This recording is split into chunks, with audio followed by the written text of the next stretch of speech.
En anden ven fra Team Humanity sigtet i Grækenland. Altså de har så haft mulighed for at komme til Danmark, men de skal igennem en retssag dernede. Så hvis man har lyst til at støtte dem i deres arbejde, så kan man gå ind på Team Humanity på Facebook og se, hvad man kan gøre der. Men Mo, han var i hvert fald rigtig ked af at sige, at han ikke kunne komme, og han ville bare gerne fortælle, at der dagligt drukner folk, og der er brug for hjælp, og det var ligesom det, han gerne ville have kommet og sagt her i dag. Så det her med sagt videre. Jeg har fået at vide, at det var en god idé lige at fortælle jer, hvad der skal ske, så det vil jeg også lige hurtigt gøre, inden den næste kommer på. Vi kommer til at høre en tale fra Michael Graversen, som jeg lige vil introducere om lidt. Og så kommer vi også til at høre fra Michaela Klante Bendiksen fra Refugees Welcome, og så kommer vi også til at høre fra Benny Andersen. Så det er det, der skal ske herinde.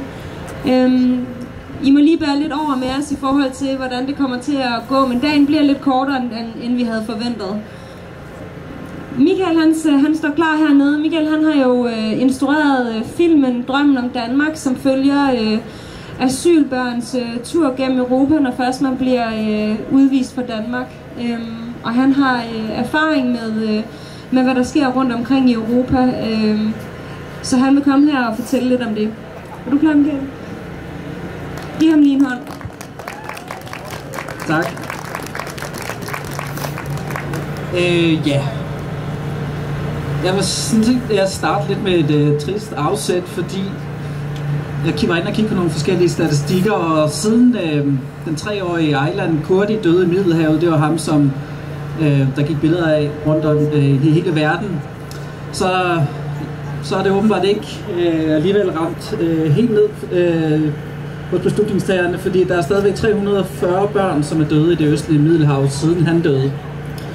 Og det er en tragedie, som vi i Europa og Danmark bliver nødt til at forholde os til, og som vil fortsætte, hvis vi ikke står sammen i Europa og arbejder for nogle sikre ruter, i stedet for at lukke grænserne. For det er min erfaring, efter at have mødt virkelig mange drenge, familier og menneskesmuglere, at det er en utopi at tro, at vi kan lukke vores grænser i Europa. For konsekvensen af, at vi lukker grænserne, det er, at vi risikerer at tvinge flygtninge og migranter ud på nogle langt farligere ruter, og at flere børn vil miste livet. For 4 år siden så kom jeg for første gang på et asylcenter i Jægerspris, og det var et center for uledsagede flygtningebørn og unge. Og på det tidspunkt så kom der ikke så mange flygtninge til Danmark eller til Europa, som der kommer i de her tider. Der boede 40, der var 37 drenge og 3 piger, og de fleste af dem kom fra Afghanistan, Iran og også Somalia. Og fælles for dem alle sammen, det var, at de havde efterladt deres familie. De havde selv taget turen til Europa og til Danmark.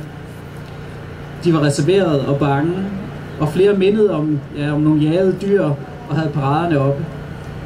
De var langt hjemmefra og havde svært ved at forstå den verden, de var havnet i. De fleste havde en dyb mistillid til autoriteter, også til mig og til personalet. Og det er fordi, mange af dem, for eksempel dem, som kom fra Afghanistan, kommer fra et sted, hvor der er en del korruption, og hvor man ikke kan stole på autoriteter, men man er i stedet afhængig af familiens fællesskab. Men den tryghed, den havde de forladt. De var jo helt alene. Om dagen prøvede de at være stærke, men om natten var de sårbare. Og mange af de dæmoner, der jagtede dem om natten, den handlede netop om turen til da de havde taget til Europa, den tur, som vi snakker om i dag. De turde ikke fortælle, hvad de havde oplevet på turen til myndighederne, eller til særlig mange andre, fordi at jo mindre de fortæller, jo mindre spørgsmål får de, og de var bange for ikke at kunne få ophold og skulle blive sendt hjem igen. Men med tiden, med den tid, jeg var der jo ret lang tid på det her asylcenter, jeg tror jeg nærmest var der et års tid, og blev ligesom en del af hverdagen der. Så fik jeg brudstykker at vide af rejsen. Nu har vi også lige hørt en meget fin forklaring af, hvad det vil sige at flygte og rejse hele vejen fra Afghanistan. Det stemmer også godt overens med de ting, jeg fik at vide. For jeg fik brudstykker at vide, jeg fik fragmenter af oplevelser, man ikke ville ønske ens eget barn skulle opleve. Der var en ung dreng, der fortalte, hvordan han blev vækket midt om natten ude i en skov og skulle løbe timevis til en bil, hvor 10 mennesker blev stuet sammen i den her bil, og så kørte den med fuld fart. Og efter et par timer igen, så stoppede den, og så blev de smidt ud, og så skulle de løbe igennem en skov.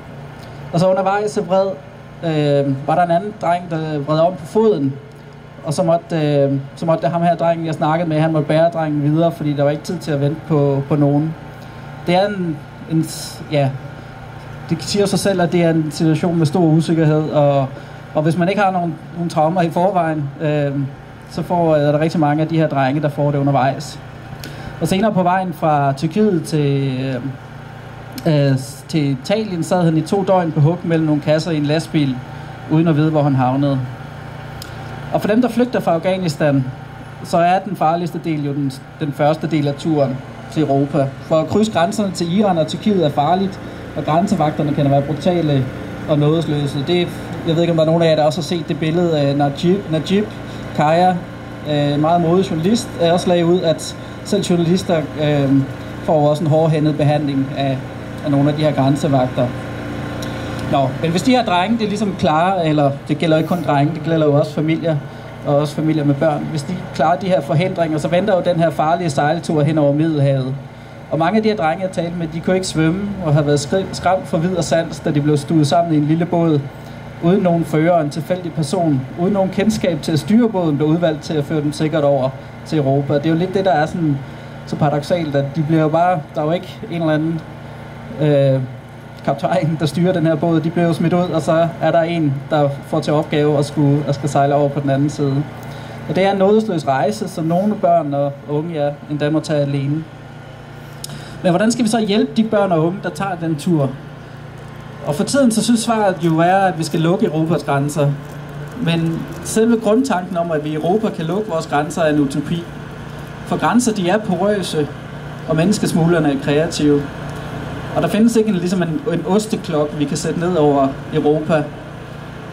Måske man kan få lidt færre til at tage ruten ved at forsøge at lukke grænserne, men det bliver med en meget høj pris, da vi risikerer at tvinge dem, der ikke har noget valg, ud på nogle farligere ruter. I Syrien er nærområderne i knæ, og mangel på medicin og mad tvinger flere til at søge mod Europa. Så det er vigtigt, at vi må arbejde for nogle løsningsmodeller for at sikre dem på deres vej. Det kan være via en større, koordineret redningsindsats i Middelhavet. Det kan være bedre både og redningsudstyr, fordi at der er også noget, altså der er stor forskel på de både, de kommer ud i, og lige nu er der jo et barskt hav, det er vinter og så videre, så der er endnu større risiko for, at der er nogen, der drukner i de her tider. Men bedre både og redningsudstyr, muligheden for at søge asyl, måske fra deres hjemland, kunne også være et forslag. Men det vigtigste er nok, at der kommer nogle legale ruter og nogle sikre havne i EU, som de kan komme til. Og så skal vi også lige huske, at vi skal være opmærksom på, at rent faktisk at øge bistanden til nærområderne, sådan så at det ikke er så frygteligt. Altså man kan sige, at det der også sker nu, det er jo, at nærområderne er så meget i knæ, at de fleste ikke ser andet valg end at skulle flygte videre til Europa, simpelthen fordi, at de ikke får noget for medicin og mad og så videre. Men som min tale fokuserer jo på børnene i alt det her, og som UNICEF's Anthony Lake siger, et meget fint citat: "We may not have the ability now to end the desperation that causes so many people to try to cross the sea, but countries can and must cooperate to make such dangerous journeys safer. No one puts a child in a boat if a safer option is available." Der er flere børn og kvinder, der flygter nu end tidligere. Og børn udgør nu 36% af dem, der flygter til Europa. Og det er jo et skræmmende stort antal. Og vi har et helt specielt ansvar over for børn for flugt. Derfor er det indlysende, at vi må arbejde og presse beslutningstagerne for safe passage. Altså for sikre ruter til Europa. Tak.